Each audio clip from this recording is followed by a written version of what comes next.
Hey everyone, and welcome back to another video. In this video, I'm going to show you how to use the trade analyzer on the Collectr app. Now, this video is going to be particularly useful for individuals. Let's say that you're trying to make an in-person trade. How do you go in and see if the trade is actually fair? So the trade analyzer, the way I use it is if you go into portfolio, you're going to see on the top hand side something called trade analyzer. So if you click on that, you have two tabs at the top. You have a you, and this is what you're offering.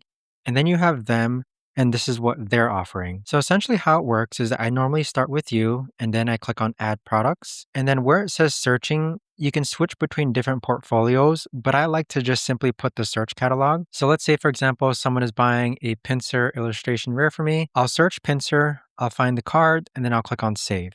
And let's also say that they're looking for a piplup. So I'll type in piplup, find the piplup, and then click on save. So you can now see that I have $20.21 worth of trade value.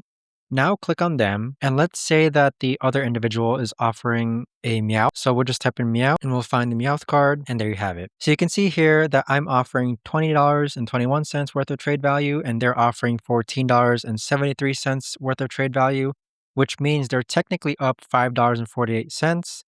So on their end, they could actually just add $5 cash. So if we click on them, then click on add cash on the bottom left, and we can type in 5, then click on save.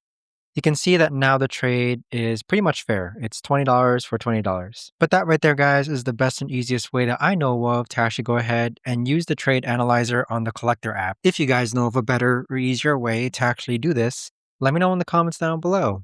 I would love to know. Thanks so much for watching, everyone, and I'll see you guys all in the next video.